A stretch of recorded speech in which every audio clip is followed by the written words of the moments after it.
আল্লাহ নবী সাল্লাল্লাহু আলাইহি ওয়াসাল্লাম বলছেন, আত-তাজিরুস সাদুকুল আমিন মা'আন নাবিয়্যিন ওয়াস সিদ্দিকিন ওয়াস শুহাদা ওয়াস সালিহিন। যেই ব্যবসায়ীর মধ্যে দুইটা গুণ আছে, এক নাম্বার সাদুক, যে সব অবস্থায় সত্য বলে, সিনা অসিনা সবার সামনে। দুই নাম্বার হলো আল আমিন, বিশ্বস্ত, কাউকে ঠকায় না, পরিচিত অপরিচিত কাউকেই না।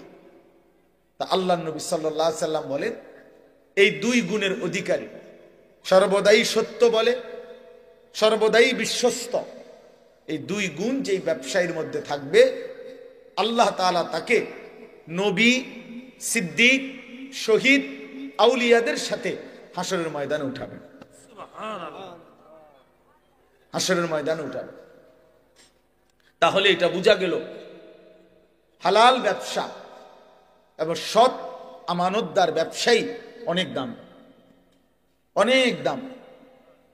আর এর বিপরীতে প্রতারক, যে ঠকায়, ধোকা দেয়, সে রাসূলুল্লাহ সাল্লাল্লাহু আলাইহি সাল্লামের অন্তর্ভুক্ত নয়, উম্মত নয়। হাদিসে কথা স্পষ্ট আছে। নবী সাল্লাল্লাহু আলাইহি সাল্লাম একদিন মদিনার বাজারে কোনো একজন ব্যবসায়ীর গমের স্তূপ, গম স্তূপ দিয়ে রাখছে বেচতবুল্লাহ। আল্লাহ নবী সাল্লাল্লাহু আলাইহি সাল্লাম সামনে গিয়ে দেখলেন উপরে সবগুলো গম শুকনা। নবীজি সাল্লাল্লাহু আলাইহি সাল্লাম ভিতরে হাত ঢুকাই দিলেন। হাদিস এটা। হাত ঢুকাইয়া ভিতর থেকে গম বাহির করে আনলেন যেগুলো ভিজা। তা আল্লাহ নবী সাল্লাল্লাহু আলাইহি সাল্লাম বললেন, এই যে তুমি উপরে সবগুলো শুকনা গম দিয়া ভিজাটাও চালায় দিবা, এটা তো তুমি ধোকা দিলা। গ্রাহককে কি দিলা? ধোকা দিলা। ভিজা শুকনার দাম বরাবর না। তো আল্লাহ নবী সাল্লাল্লাহু আলাইহি ওয়াসাল্লাম স্পষ্ট বলছেন, মান গাশশানা, এই তখন বলছে কথাটা, মান গাশশানা ফালাইসা মিন্না, যে কাউকে ধোকা দেয় সে আমার উম্মতের অন্তর্ভুক্ত নয়। আমি তাকে চিনি না, আমি তাকে চিনি না, সে আমার উম্মত নয়। তো যিনি সুপারিশ করবেন, যিনি হাউজে কাউসারের পানি দিবেন, তিনি যদি বলেন তোমারে আমি চিনি না, তুমি আমার উম্মত না, তা আপনার সুপারিশ করবে কোন আব্বা? আপনারে হাউজে কাউসারের পানি দিবে তখন কোন আব্বা বলেন? আছে তখন কেউ? থাকবে তখন কেউ? এই জন্য এটা খেয়াল করা। শুধু ব্যবসায়ী না, প্রতিনিয়ত আমরা লেনদেন করি। মানুষ মাত্রই সমাজবদ্ধ জীব। মানুষ একাকী থাকে না, একাকী পারবেও না। মানুষ অপরের সহযোগিতা না নিলে চলতে পারবে না। আমি কিছু টাকা দেব, উনি কিছু পণ্য দিবেন, কখনো আমি পণ্য দেব, উনি টাকা দিবেন। এই লেনদেন প্রতিনিয়ত মানুষকে করতেই হবে, নাই তো দুনিয়া চলবে না। এটা আল্লাহ তাআলারই কুদরতি নিজাম। তাইলে লেনদেন মানুষের একটা স্বাভাবিক জীবনের অংশ, জীবনের অংশ। লেনদেন মানুষকে করতেই হয়। অতএব বাপ, এই এক নাম্বার কথা মনে রাখবেন, লেনদেনের মধ্যে হারাম না করা, কাউকে না ঠকানো, কাউকে। 100 গ্রাম কম দিলেন তো তাকে ঠকাইলেন, একটা কমলা পচা দিলেন তো তাকে ঠকাইলেন। মালের গুণাগুণটা 2 নম্বরটারে 1 নম্বর বললেন, তারে ঠকাইলেন। আর তখন এই উপার্জনটা হারাম। আল্লাহ নবী সাল্লাল্লাহু আলাইহি সাল্লাম বলেন, মানিশতারা শাইআন বিআশারাতি দারাহিম ওয়া ফীহি দিরহামুন মিন হারাম, যে কোনো একটা জিনিস ক্রয় করছে 10 টাকা দিয়ে, তার মধ্যে 1টি টাকা ছিল হারাম, আর 9 টাকাই হালাল। আল্লাহ নবী সাল্লাল্লাহু আলাইহি ওয়াসাল্লাম বলেন, আল্লাহ তাআলা ওই জিনিসটি যতক্ষণ পর্যন্ত তার কাছে থাকবে, তার কোনো ওয়াক্তের ফরজ কিংবা নফল, দান কিংবা সাদাকা আল্লাহর দরবারে কবুল হবে না। সরাসরি হাদিস।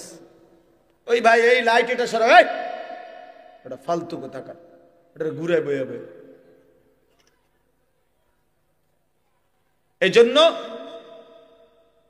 তার কোনো নামাজ বন্দিগি ইবাদত কবুল হবে না, একেবারে স্পষ্ট হাদিস। কোরআন শরীফে আছে, একটা বিষয় আছে এমন, আল্লাহ নিজে বলছে, বন্ধু আদম আলাইহিস সালাম থেকে নিয়ে আপনি ১৬ লক্ষ আম্বিয়াকেও আমি এই একই আদেশ করছি, ওই একই হুকুম আমি ইমানদার সমস্ত বান্দাকেও করেছি। এমন একটা হুকুম, সেটা কি? সেটা হলো হালাল খাও এবং নেক আমল করো। এই কথাইটা যে আগে উপার্জন হালাল, আগে বক্ষণ খাবার হালাল খাও, অতঃপর আল্লাহর ইবাদত করো, এই কথাইটা হুবহু আল্লাহ ১৬ লক্ষ নবীকেও বলছেন এবং সমস্ত ইমানদার উম্মতকেও বলছেন। কথা বুঝছেননি আমার? তাহলে এই মুশতারক হুকুম সমস্ত নবীর জন্য যেই হুকুম, রাসূলুল্লাহ সাল্লাল্লাহু আলাইহি সাল্লাম বলেন, ইন্নাল্লাহ তাআলা আমারাল মুমিনিনা কামা আমারা বিহিল মুরসালিন। আল্লাহ তাআলা রাসূলদেরকে যেই হুকুম করেছেন, হুবহু এই হুকুম ইমানদারদেরকেও করেছে। যে ১ নাম্বার রোজগার হালাল, বক্ষণ খাবার হালাল। ২ নাম্বার হলো আল্লাহর ইবাদত, নেক আমল, নেক আমল। এই জন্য বাপ আমরা অনেক সময় খামখেয়ালি মনে করি, খামখেয়ালি মনে করি, হালাল রোজগারের বিষয়টাকে পাত্তা দেয় না। এই সুদের টাকা, কিস্তির টাকা, মিথ্যা হারাম রোজগার, বাটপারি, সিটারি, ওজনে কম দেওয়া, আবার গিয়া নামাজ পড়ে মনে করবে যে চলবে না, চলবে না, চলবে না, হবে না। কোন ব্যক্তি শুধু নামাজ পড়লে তারে নামাজি বলে, কেউ রোজা রাখলে তারে রোজাদার বলে, কেউ হজ করিলে তারে হাজি সাহেব বলে, কেউ দান করিলে তারে দানশীল বলে। কিন্তু দিনদার, মুত্তাকি, ফরহেজগার, আল্লাহওয়ালা তাকে বলে যে পুরা দিন মানে। কথা বুঝছেননি আমার? আর জান্নাতে যাওয়ার জন্য শুধু নামাজি হওয়া যথেষ্ট নয়, শুধু রোজাদার হওয়া যথেষ্ট নয়, শুধু হাজি সাহেব হওয়া যথেষ্ট নয়, শুধু দানশীল হওয়া যথেষ্ট নয়, বরং পুরা দিন মানা জরুরি। আমার জন্য, আপনাদের জন্য। আমি না মানলে আমি লাভ ক্ষতিগ্রস্ত, আপনি না মানলে আপনি ক্ষতিগ্রস্ত। কথা বুঝছেন? বহুত জনে তো মানে না, এ কথা কই হালাই দিল হইতো না। বহুত হুজুরও তো মানে না, না মানুক, আমনে মানবেন। কারো অমকে মানে না, তোমকে মানে না, এ কথা বলে উড়াই দিলে হবে না। আমনে তো উনার কবরে যাইতেন না, আপনি তো আপনার কবরে যাইবেন। এই জন্য হালাল রোজগার এটা অত্যন্ত গুরুত্বপূর্ণ। তলাবু কাসবিল হালাল ফরিদাতুন, সরাসরি হাদিস, বাদাল ফরিদা। নবী সাল্লাল্লাহু আলাইহি সাল্লাম বলেন, নামাজ, রোজা, হজ, যাকাত এই ফরজগুলো আদায়ের পরে হালাল রোজগার তালাশ করা এটা দ্বিতীয় ফরজ। দ্বিতীয় ফরজ কাসবিল হালাল, হালাল রোজগার, হালাল রোজগার।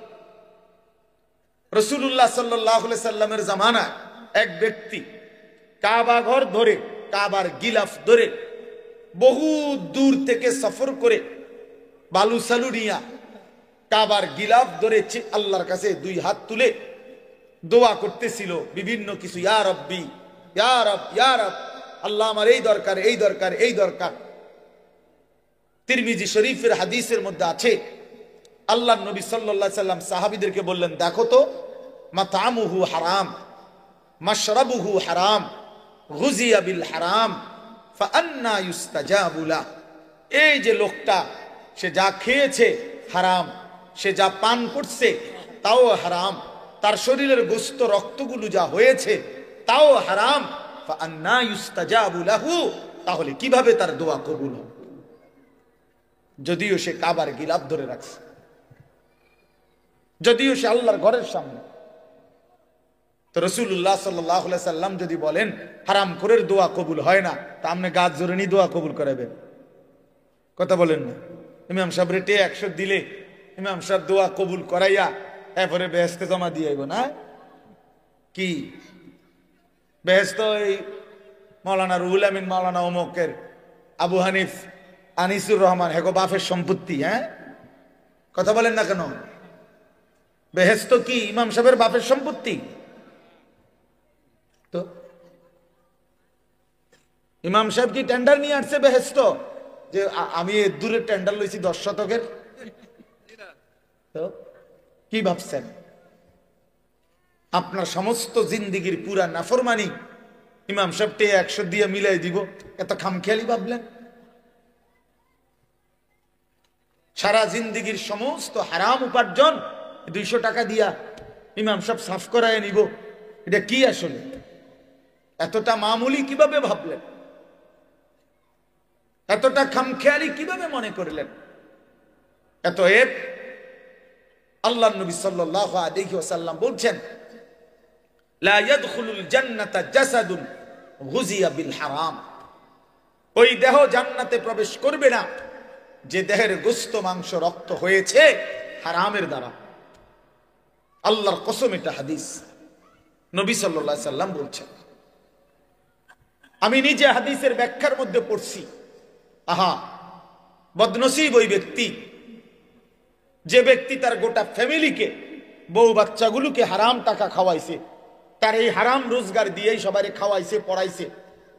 তো হাদিসের ব্যাখ্যায় মুহাদ্দিসিনে কেরাম বলে, এই হারামখোর, এই নাফরমান নিজের জন্য জান্নাত বরবাদ করলো, পুরা ফ্যামিলির জান্নাতও বরবাদ করে দিল। পুরা ফ্যামিলির জান্নাত বরবাদ করে দিল, সবার জান্নাত বরবাদ করে দিল। এই জন্য বাবা, আপনি যদি মনে করেন ইসলাম শুধু নামাজ না, ইসলামের গুরুত্বপূর্ণ ইবাদত নামাজ, কিন্তু ইসলাম শুধু নামাজ না। ইসলামের গুরুত্বপূর্ণ ইবাদত রোজা, কিন্তু ইসলাম শুধু রোজা না। ইসলামের অত্যন্ত গুরুত্বপূর্ণ ইবাদত হজ, কিন্তু ইসলাম শুধু হজ না, শুধু হজ না। ইসলাম পুরা দিন মানা। ইয়া আইয়ুহাল্লাযীনা আমানু দুখুলু ফিস সিলমি কাফা, পুরা দিনে প্রবেশ করতে আল্লাহ বলছে 100 100 100 100। এই জন্য আমি আপনাদের কাছে এই প্রথম কথা এটা বললাম, কেউ, আমিও আপনিও নিয়ত করেন কাউকে ঠকাবেন না, বলেন ইনশাআল্লাহ। এটা অনেক বড় জঘন্য, অনেক বড় নিকৃষ্ট মানসিকতা, নিকৃষ্ট মানসিকতা।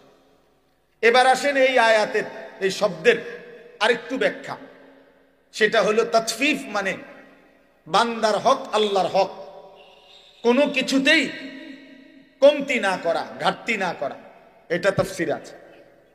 আল্লাহর যত হক আমার কাছে তা পূর্ণ আদায় করা, ঘাটতি করলে, কমতি করলে, ত্রুটি করলে এটা তাতফিফ, এটা তাতফিফ, ওই ব্যক্তির জন্য জাহান্নাম। বান্দার হক যেটা, সেখানেও যদি কেউ ঘাটতি করে, কমতি করে, ত্রুটি করে, ধোঁকা দেয়, না দেয়, তো সেটাও তাতফিফ, ওই ব্যক্তির জন্য জাহান্নাম। আসেন আমি দুইটা উদাহরণ দেই। এক নাম্বার হলো নামাজ, আল্লাহর হক। কার হক? এই নামাজ যারা আদায় করে তাদের দায়িত্ব নামাজের মধ্যে এক সুতাও ঘাটতি না করে, তাইলে তাতফিফ হবে।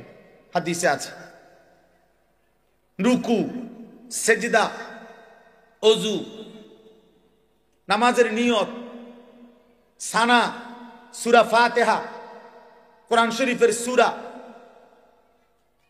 তাসবিহ, আত-তাহিয়াতু, দুরূদ শরীফ, দোয়ায়ে মাসুরা, দোয়ায়ে কুনুত এবং ধীরস্থিরতা, কোনো কিছুর মধ্যে ত্রুটি না করা। ত্রুটি করলে তাতফিফ, ত্রুটি করলে আল্লাহর হকের মধ্যে ত্রুটি করলেন, আপনার জন্য জাহান্নাম। আপনি গ্রামের না শহরের, আপনি স্কুলের না কলেজের, আপনি মূর্খ না পাবলিক, আপনি কি গ্রামের সাধারণ মানুষ না অসাধারণ, এগুলো কোনো কথা না। একটাও কোনো হিসাব না। আপনি মুসলমান কিনা সেটা বলেন। যদি বলেন হ্যাঁ আমি মুসলমান, তাহলে অবশ্যই অবশ্যই সূরা, কেরাত, দোয়া, কালাম, রুকু, সেজদা, নামাজ 100 শুদ্ধ হইতে হবে। যার সূরা অশুদ্ধ, যার দোয়া কালাম অশুদ্ধ, যার আলহামদুলিল্লাহ সূরা অশুদ্ধ, সে আল্লাহর হকের মধ্যে ত্রুটি করছে, তার নামাজ আদায় হয় না, জাহান্নাম তার জন্য অপেক্ষা করছে।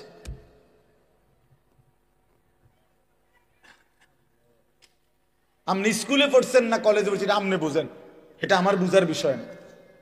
আমারটা বুঝাই দেন, ইসলাম বুঝাই দেন, নামাজ বুঝাই দেন, সূরা কেরাত বুঝাই দেন। করতে আইছেন সেটা পরের কথা, কথা বুঝেন নাই। এ দেশের রাষ্ট্রীয় আইন হুজুরদের জন্য একরকম, আমনগো পাবলিকদের জন্য আরেক রকম, ঠিক না? তাইলে তাইলে এই জন্য অনেক মানুষ আপনারা এই বোকামি করেন। আপনাদের অন্তরের মধ্যে কেউ বসাই দিছে আমরা সাধারণ মানুষ, আমরা গ্রামের মানুষ, আমরা সিধা সাদা মানুষ, আমরা জেনারেল মানুষ, আমরা স্কুল কলেজে পড়ছি অথবা কিছুই পড়ি নাই, আমগো দোয়া কালাম সূরা কেরাত কোন রকম একটু হইলে এবে রুকু সেজদা দেওন, আমরা কি এর এত টান ফার্মু? কাজে আমরারে এমনি বেহেস্ত দিতে হইব। আর হুজুররারে বেহেস্ত দিতে হইলে সূরা কেরাত দোয়া কালাম 100 শুদ্ধ সঠিক বুঝা এরপরে হুজুরের বেহেস্ত দিতে হবে। কারণ আমগোর লাগে বেহেস্তটা কঠিন হয়ে গেছে, আমনের জন্য এটা সহজ হয়ে গেছে। এটা তো বেইনসাফি। আর আল্লাহ তো বেইনসাফি করতে পারে না। আমি যদি আল্লাহরে কই আল্লাহ আমি বেহেস্তে যাইতে হইলে 30 পারা কোরআন শরীফ আমার শুদ্ধকরণ লাগছে, আমি রুকু সেজদা ঠিক করণ লাগছে, এবারে বেহেস্তে যাইতে গিয়া এবার আর কিছুই ঠিক করণ লাগে নাই, এমনি বেহেস্তে যাইতেছে গা, এটা কেমন ইনসাফ হলো? কথা বলেন না? তখন কি কি ব্যাপার ভাই? এই জন্য সাবধান। আবু হানিফ ভাই এটা বলতেছিল যে কেমন মুমিন হলেন, আল্লাহর কোরআন শুদ্ধ পড়তে পারেন না। আমি তো বলি আল্লাহর কোরআন যে শুদ্ধ পড়তে পারে না ওই বেটা বোবা। কেন শুদ্ধ পারে না? যেহেতু সে বোবা। বাস্তব মূলত এ বেটা বোবা দেখতে পারে, কথা কইতে জানে না। বলে না আমি তো কত কথা শুনি না, এগুলো কথা না, এগুলো ছাড়াও দুনিয়া চলত। বাকি যত কথা বলে মানুষ, এগুলো না বললেও দুনিয়া ভোগ করা যাইতো। যার প্রমাণ বোবা নিজে। যারা বোবা মানুষ তারা ভাতও খায়, বোবা মানুষ পেশাব পায়খানাও করে, বোবা ঘুমও যায়, বোবা বিয়াও করে, বোবার বাচ্চাও হয়। ওমার তো তাইলে হেইতে কেমনে দুনিয়া ভোগ করে? কথা বলেন। তাহলে বুঝা গেল কথা না বলিয়েও দুনিয়া কি করা যায়, তো সারছে তো। তাইলে আর আমনে কথা কইয়া লাভ হইল কি? আপনারে জবান দিল কেন? তাইলে বাতের লাগে তো হেবেটা ভাত খায় কেমনে? আপনারে জবান দিল কি লেগে? হতনের লাগে তো হেইতে হতে কেমনে বলে? ওই অন্ধ লোক দুনিয়া ভোগ করে কিভাবে? ওই বধির লোক দুনিয়া ভোগ করে কিভাবে? এই জন্য বাপ আল্লাহর হক অনেক, এত রাত আমি সব বলা যাবে না, একটাই বললাম নামাজ। রুকু দেন, আপনাদের অনেক বয়স্ক লোক আছেন, রুকু দিয়া মাথা একটু উঠাইয়া আরেকটা সেজদা জায়গা। বাটপার, এই বুড়া বাটপার, মনে রাখবেন, 1 নাম্বার বাটপার, বাটপার।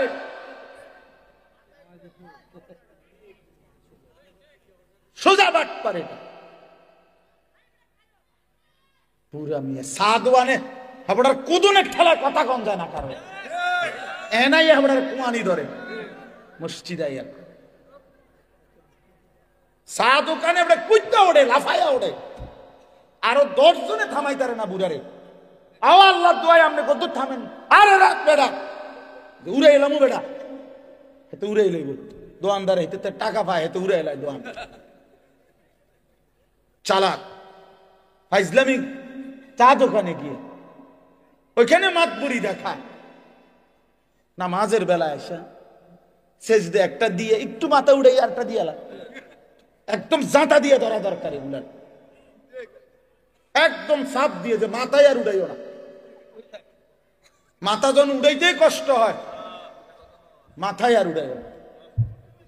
এটা কি ধরনের নামাজ বলেন? এটা নামাজ হইল? এটা তাফসীর। তাফসীরে আমি নিজে পড়ছি বাবা, আমি তো শক্ত বলি, বুঝার জন্য বলি। হযরত ওমর রাদিয়াল্লাহু তাআলা আনহু তাফসীরে মাআরিফুল কোরআনে আছে, আপনি এখন গিয়ে দেখেন। হযরত ওমর রাদিয়াল্লাহু তাআলা আনহু একদিন দেখছেন এক ব্যক্তিকে, সে রুকু এবং সেজদার মধ্যে ত্রুটি করছে। এর সাথে সাথে তাকে বললেন, লাকাদ তাফফাফতা, হে আল্লাহর বান্দা, তুমি তাতফিফ করলা নামাজে, ওই যে এ ওয়াইলুল লিল মুতাফফিফিন, কমতি করলা আল্লাহর হক আদায়ে, তোমার জন্য জাহান্নাম। তোমার জন্য কি? জাহান্নাম। ইসলাম মস্কারি না। আপনারা অনেক মানুষ মনে করেন আও আল্লাহ ভরসা, মাইতো না চাই, এত কয় এত না, এত কয় এত না, হইতো লাগলে কদ্দুর বাড়াইও কয় হুজুররা। আচ্ছা বাড়াইয়ে কইলাম, ধরেন মনে করেন আমি যে দূর বাড়াইয়ে কইছি তার অর্ধেক, তো অর্ধেক ফিডা লইতে পারবেন তো? কথা কনা বোঝেন নাই? মনে যে তো কই এত না, ঠিক আছে, আচ্ছা অর্ধেক, তো অর্ধেক ফিডা লইতে পারবেন তো? তো তাইলে তো বলেন না অর্ধেক লইতে পারবো নি, জিগান না। তো যত কয় অত না, মানে বাস্তবিক কথা এটাই ঠিক। হুজুররা যত কয় অত না, মানে হইল আল্লাহর কসম, আসলেই এটাই কথা। আমরা যত বলি তত না, বরং তার চাইতে কোটি গুণ বেশি। জাহান্নামের বর্ণনা কোনো আলেম পুরা দিতে পারবে না, জান্নাতের পুরা বর্ণনা কেউ দিতে পারবে না, বরং তার চাইতে কি বেশি, অনেক বেশি। তো যত কয় তত না, মানে এটা এদিক দিয়া না হেদিক দিয়া, এটার অর্থ। আপনি হাদিস শুনেন, একটা হাদিস শুনাই। আল্লাহ নবী সাল্লাল্লাহু আলাইহি সাল্লাম বলছেন, কোরআন শরীফের একটা আয়াত আছে, ওয়া আম্মা মান খাফফাত মাওয়াজিনুহু ফাউম্মুহু হাওিয়া ওয়া মা আদরাকা মা হিয়া নারুন হামিয়া। আল্লাহ বলছে, যার হাসরের ময়দানে মিজানের পাল্লায় গুনাহ ভারী হবে, নেকি হালকা হবে, তার ঠিকানা হবে হাবিয়া নামক জাহান্নাম। জাহান্নামের মধ্যে 7টার মধ্যে একটার নাম হাবিয়া, হাবিয়া জাহান্নাম। তো আল্লাহ নবীজিকে নিজে বলতেছে, ওমা আদরাকা মা হিয়া, বন্ধু আপনি জানেন এই হাবিয়া জাহান্নামটা কেমন? তো আল্লাহ তাআলা নিজেই বলতেছেন, নারুন হামিয়া, সবচেয়ে গরম উত্তপ্ত জাহান্নাম। এবার উত্তাপটা কেমন নবীজি এবার ব্যাখ্যা দিচ্ছে, এটা তাফসীরের মধ্যে আছে। নবীজি বললেন এই আয়াতের ব্যাখ্যায় জাহান্নামের তাপটা কেমন। তো নবী সাল্লাল্লাহু আলাইহি সাল্লাম বলেন, নারুকুম হাদিহি জুজউম মিন 70 জুজআম মিন নারি জাহান্নাম।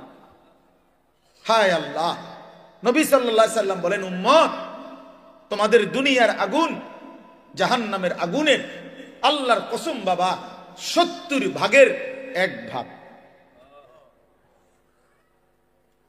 এর চাইতে আরো 69 গুণ বেশি গরম জাহান্নামের আগুন। জাহান্নামের আগুন বুঝছেন নি আমার কথাটা? দুনিয়ার আগুন জাহান্নামের আগুনের কয় ভাগের কয় ভাগ? 70 ভাগের 1 ভাগ।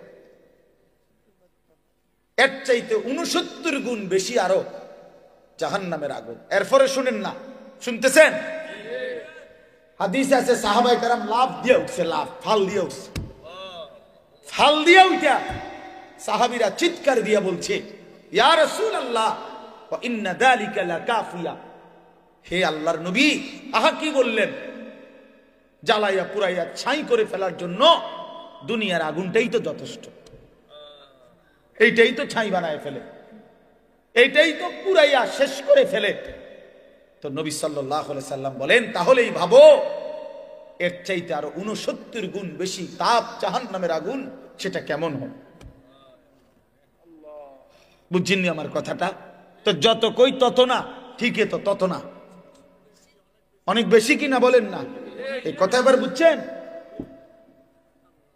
আল্লাহ তাআলা বলছেন, আমার বান্দার জন্য আমি যে জান্নাত বানাইছি, মা লা আইনুন রাআত, এত সুন্দর কোন চোখ দেখে নাই, ওয়ালা উযুনুন সামিআত, এত সুন্দর কোন কান শুনে নাই, ওয়ালা খাতারা আলা কলবি বাশার, কোন অন্তর জান্নাতের বিস্তৃত সৌন্দর্য কল্পনাও করে না। তো ঠিকই তো, যত কই তত না, পুরোটা আমি করতে কমু, আমার তো আন্দাজে নাই, বুঝেন নাই কথা, আমি পুরোটা বলবো কেমনে? তাহলে জান্নাতের বর্ণনাও আমরা যত কই তত না, তার চাইতে বেশি। জাহান্নামের বর্ণনাও আমরা যত কই তত না, বরং তার চাইতে বেশি। খামখেয়ালি করেন না, খামখেয়ালি মনে করেন। হাসরের ময়দান মামুর বাড়ি না, হাসরের ময়দান নানার বাড়ি না, চাঁদওয়ানের পণ্ডিতি না, গ্রামের মাতবরিরা এতেরে হেতেরে ঠেলাঠেলি করা না। হ্যাঁ, আখিরাত হিসাবের ময়দান, হিসাবের ময়দান। দয়া করে অনুরোধ করলাম, দয়া করে অনুরোধ করলাম, আমার চিন্তা আপনি করেন না, আপনি চিন্তা করেন, নিজের ফিকির করেন, নিজের ফিকির করেন। কোন আলেমের পিছনে সারাদিন পেরেশানিত পড়েন না। যাকে আল্লাহ ইলম দিছে, তাকে আল্লাহ তাআলা দয়া করছে, নিজের ফিকির বানান। আহা, আমার কি হবে, আমার কি হবে, আমার কি হবে। কোরআন শরীফে আছে, তাফসিরে শুনেন মিয়া, আল্লাহ তাআলা যেদিন এই আয়াত নাজিল করছে জাহান্নামের কথা বলতে গিয়ে, আল্লাহ তাআলা বলছে, আচ্ছা এগুলা কি বাচ্চা, এগুলা আমি বুঝলাম না, এই অপদার্থ এগুলা কোত্থেকে আইল না?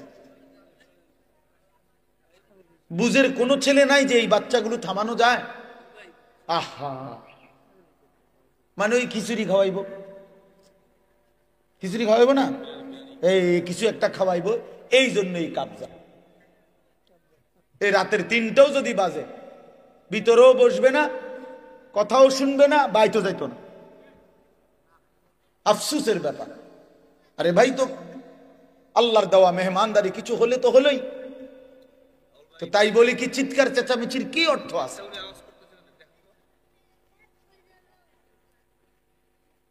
তো কি বলতেছিলাম?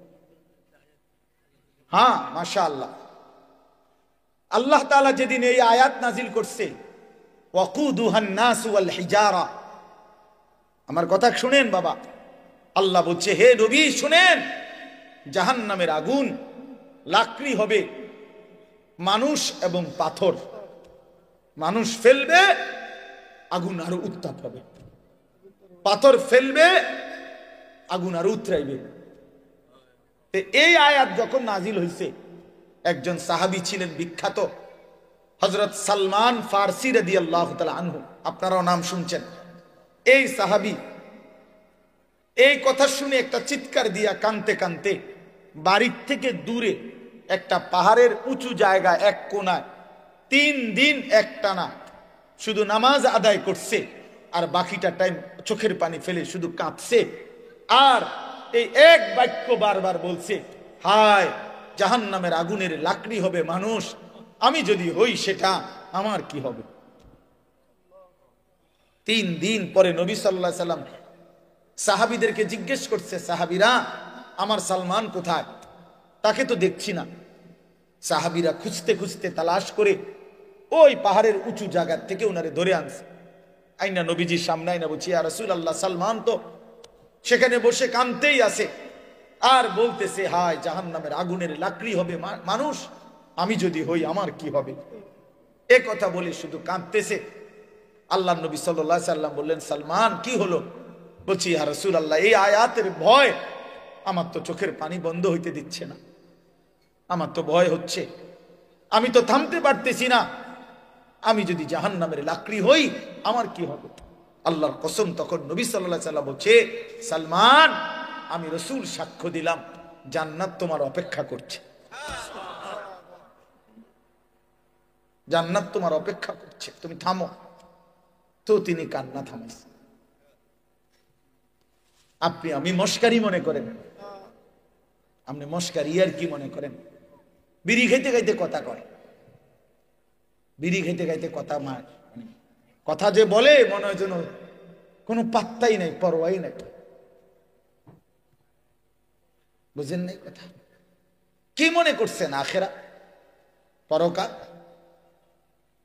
হাসরের ময়দান? আল্লাহ আমাদেরকে বুঝ দান করে।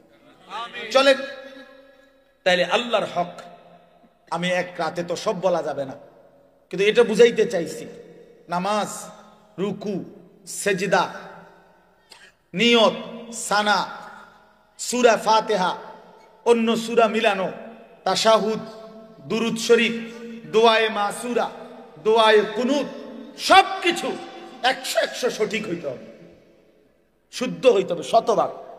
কোন রকম হইলে হবে না। ইসলামে কোনো রকম কিছু নাই, একের একটা বস্তু কোন রকম বলতে ইসলামে কি, সেটা কি?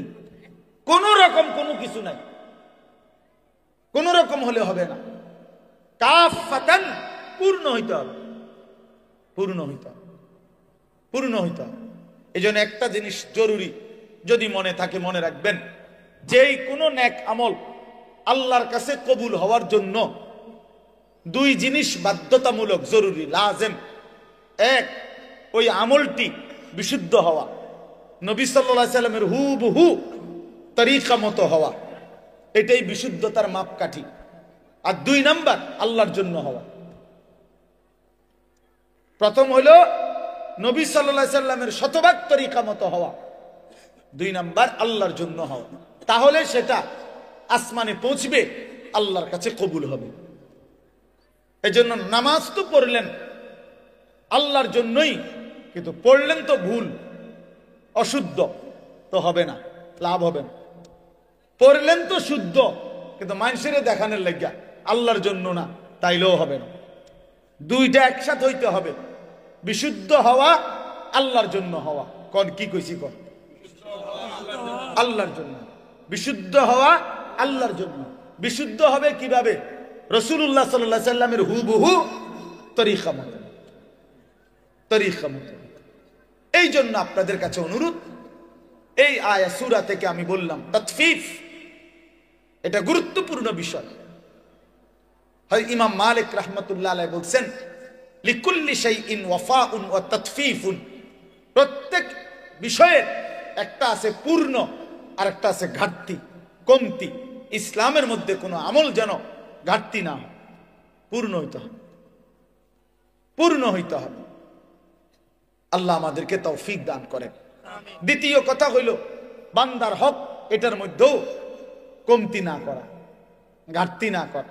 এখানে আমি শুধু একটা উদাহরণ বলি, সেটা হলো আপনজনের হক, আপনজনের হক বঞ্চিত না করা, ঘাটতি না করা।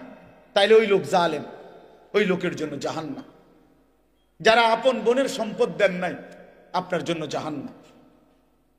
যারা আপন ফুফুর সম্পদ দেন নাই, আপনার জন্য জাহান্নাম। যারা আপন ভাইয়ের সম্পদ দেয় নাই, তাদের জন্য জাহান্নাম। যারা আপন স্ত্রীর মোহর আদায় করেন নাই, তাদের জন্য জাহান্নাম অপেক্ষা করছে। বান্দার হক এগুলো। কার হক? বান্দা। আরো আছে, একটাই বললাম, বান্দার হক কমতি করা যাবে না, কমতি করা যাবে।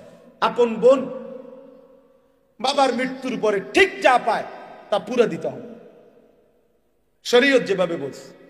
এনে 900 করার, বাটপারি সিটারি করার কোনো সুযোগ নেই। আপন স্ত্রীর মোহর আদায় না করার কোনো সুযোগ নেই। আপন ভাইয়ের, বোনের, ফুফুর ইত্যাদি সম্পদ 900 করার কোনো অধিকার নেই। ওই লোক জালেম, ওই লোক একেবারে নিকৃষ্ট, একদম নিকৃষ্ট, একদম পচা মানুষ, একেবারে শ্রেষ্ঠ জালেম যে আপন জনের হক নষ্ট করে, আপন জনের হক নষ্ট করে। আপন বোন সম্পত্তি চাইছে, বাবার পৈতৃক ওয়ারিস সম্পত্তি নিবাগা, বোন বাগিনা আর আইতা না, আর আইতা না, আর খাইতা না আমগো ভাই, একবারে বুঝ করে নিগেবা নাকি? সারা জীবন বড় করলাম, ভাই হিসাবে আদর করলাম, বিয়ে শাদী দিলাম, অনার বাইছিল না। জালেম এই ডাকাত কি কইল? এটা বোনের ব্যাপার বল, তুই বেটা ডাকাত, তুমি এটা কি বললা? এটা সে বুঝাইতে চাইলো যে এই গ্রামের যেই কোনো মানুষ আমার বাড়িতে ভাত খাইতে হইলে খাইতে পারবে এমনি, কিন্তু আপন বোন আর বাগিনা তারা যদি আমার বাড়ির দুগা ভাত খাইতে হয় জমি দিয়া খাইতে হইবে। কথা বোঝেন নাই? জমি নিতে না তোমরা, তোমরা না আইবা পরে ভাত খাইবা? কত বড় নিকৃষ্ট জালেম বেটা! তোর গ্রামের কত মানুষ তোর ঘরে খায়, তারা তোরে জমি দিয়ে খাইছে, তো তুমি আপন বোনের বেলায় এটা কইলা কেন? আপন বোনের বেলায় এটা বললা কেন? আপন বোনের হক দিলা না কেন? কার জন্য আটকাইলা? ওই ছেলে মেয়ের জন্য? ওরা তোমারে মনে রাখবে? এই সম্পত্তি তোমার থাকবে? তো কি বাবা, কি ফায়দা হইল বলেন? বলেন, এক বিগত জায়গা ছেড়ে দিলে আপন ভাইয়ের বাড়ির রাস্তাটা হয়ে যায় না? দিত না? এই গাছ কান কাটতে লাইলে এদের রাস্তাটা আইসা পড়ে না? দিত না? কেন? অসুবিধা কি? মনে করেন আমনের সে তো আমার ভাই, আল্লাহর জন্য দুনিয়া একটু ছেড়ে দিলে কি হয়? দুনিয়া এমনি ছাড়তে হবে না? কথা বলেন না কেন? আপনিও থাকবেন না, দুনিয়াও থাকবে না। এটা সত্য কিনা বলেন? একদিন আমিও থাকবো না, একদিন এই পৃথিবীও থাকবে না। কাল্লা ইদা দুক্কাতিল আরদু দাক্কান দাক্কা, আল্লাহ বলে সাবধান বান্দা, মনে রেখো আমি কিন্তু এই জমিন পাথরের মতো চূর্ণ বিচূর্ণ করে ফেলব, পাউডার বানায় ফেলব। তো কেন তুমি এই কামরা কামড়িটা করলা? কেন হক দিলা না? কেন আপনার ক্ষমতা দেখাইলেন? দলিলের মার ফেস আপনি বুঝেন, অথবা টেয়া দিয়া পয়সা দিয়া হদ্দার মাতব্বরে কইয়া বাটপারি করে আপনি নিয়ে নিলেন আর এই 2 শতক। তো কি বেশি কি নিলেন? 2 শতকের জন্য অনন্তকালের আখেরাত বরবাদ করে দিলেন। 5 শতক জমির লেগা 10 দুনিয়া বরাবর জান্নাত ত্যাগ করে দিলেন। আস্তাগফিরুল্লাহ! কি করলেন? কি করলেন? এই জন্য বাবা, কোনোভাবেই আপন জনের হক, এটা বান্দার হক। বান্দা এক বাপ মারা যাওয়ার পরে বাপের কিনা যদি 1 কেজি লবণ নুন থাকে ঘরে, আল্লাহর কসম ভাই বোন সবার উপরে শরীয়ত সম্মতভাবে এই নুন বন্টন করে দেওয়া ফরজ। এটাই শরীয়ত। নুন, নুন, জি জি, লবণ। আপনি তো হুদা মনে করছেন জমি, বাড়ির ভিটা, এই যে বসত ভিটা যেটা, এটা 100 বোনের হক, ভাই বোন সবার হক। যেই জালেমরা আপন বোনকে বসত ভিটার থেকে বঞ্চিত করছে, ওরা জালেম, ওদের জন্য জাহান্নাম অপেক্ষা করছে। এটা নিজেরা কোত্থেকে এই গাঁজাখুরি কথা কোত্থেকে বানাইছে জিজ্ঞাসা করো। বলেন নি, এখন প্রতিবাদ করেন। আমি আর কোনোদিন আসতাম না আপনার এলাকা। কি হয়েছে? কথা বলেন না। আর কোনোদিন নালে আসলাম না। আর কি আপনি বাঁচবেন কয়দিন, আমি আর বাঁচবো কয়দিন? বলেন বাবা, আপনি বাঁচবেন কয়দিন, আমি বাঁচবো কয়দিন? কে বানায় নিল এই কথা যে আপন বসত বিটায় বোনেরা পায় না? এত বড় মিথ্যা কথা, গাঁজাখুরি কথা আসমানের নিচে জমিনের উপরে পৃথিবীর কোনো কিতাবে নাই। এই সমাজের বানানো কথা এটা। আমি আমার বোনের সম্পত্তি যখন দিছি, এই বসতের কসম আল্লাহ, আমার বোন অবাক, তিন বোন বোনেরা আমার বড় বোন কিতারে কস ভাই, এ কথাতে জীবনে প্রথম শুনলাম। আমি বলি 100 বোন, বাবার এই পৈতৃক যে ভিটা, এখান থেকে আপনারা আপনাদের অংশ নিয়ে যান। আপনি যদি বিশ্বাস না হয়, কারো দরকার আমার বোনের নাম্বার দিই, কালকে ফোন দিয়ে। হ্যাঁ চলেন, খামখেয়ালি মনে করছেন দুনিয়া? আপনিও মরে যাবেন, আমিও মরে যাব, দুনিয়াও থাকবে না, আমিও থাকবো না, তো হিসাব দিতে হবে না? কথা বলেন না কেন? তো কি মনে করছেন আখেরাত? 1.25 লক্ষ আম্বিয়া যে আখেরাতের হাসরের ময়দানের ভয়ে কানছে মিয়া, সেই মাঠের নাম হাসরের মাঠ। 1.25 লক্ষ নবী, আদম থেকে রসুল সাল্লাল্লাহু আলাইহি সাল্লাম পর্যন্ত হাসরের মাঠের ভয়ে কানছে। রব্বি লা তুখজিনি ইয়াওমা ইউবাসুন ইয়াওমা লা ইয়ানফাউ ওয়ালা মালুন ওয়ালা বানুন। এই যে ইব্রাহিম নবী বলছে, আল্লাহ হাসরের ওই কঠিন ময়দানে আমি ইব্রাহিম রে বেইজ্জতি করেন না, দোয়া করছি। আপনার কাছে হয়তো মনে হইবে এখন, হুজুর ইডি কই ওনার ফেস লাগাইলো সমাজটার মধ্যে।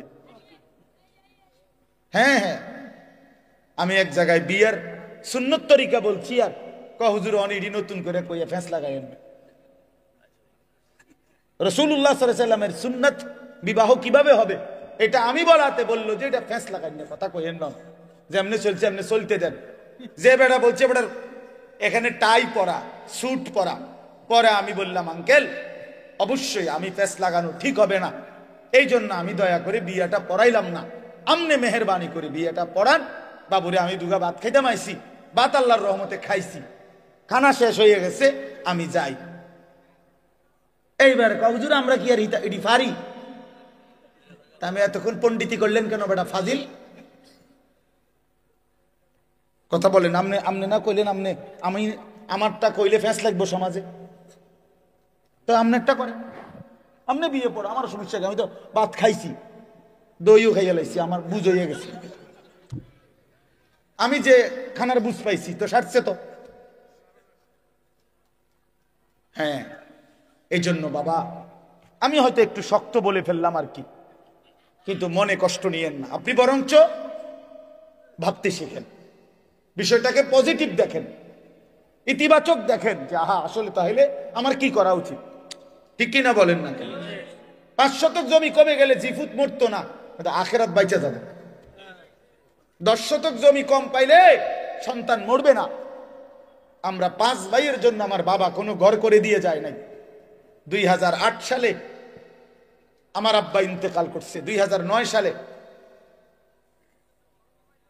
না 2015 সালে, 2015 সালে, আর এখন 2024, 9 বছর। এই 9 বছর আগে আমার আব্বা ইন্তেকাল করছে, যখন আমরা 5 ভাইয়ের কারো কোনো ঘর ছিল না।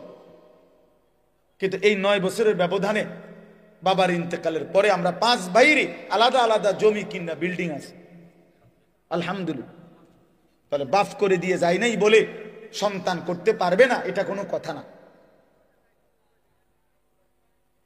বরং 5 জনের আমার সব ভাই কোনো ওয়াজ করে না, সব ভাইয়ের আলহামদুলিল্লাহ আল্লাহ ঘর করবার তৌফিক দিছে আলাদা আলাদা। তাইলে আমি আপনাদেরকে বুঝাইতে চাই, আপনি কেন হারামের মাধ্যমে সুদ দিয়া, ঘুষ দিয়া, বাটপারি, সিটারি কইরা, মিথ্যা বইলা, দলিলের মধ্যে 2 নম্বরই কইরা, আমনে এতেরে দিয়া হেতেরে দিয়া ওইতেরে দিয়া ওইতেরে দিয়ে এতগুলো বাটপারি কইরা, আহা বান্দা, আয় আল্লাহর বান্দা, কার জন্য রাইখা গেল? নিজের আখিরাত বরবাদ করে দিলা।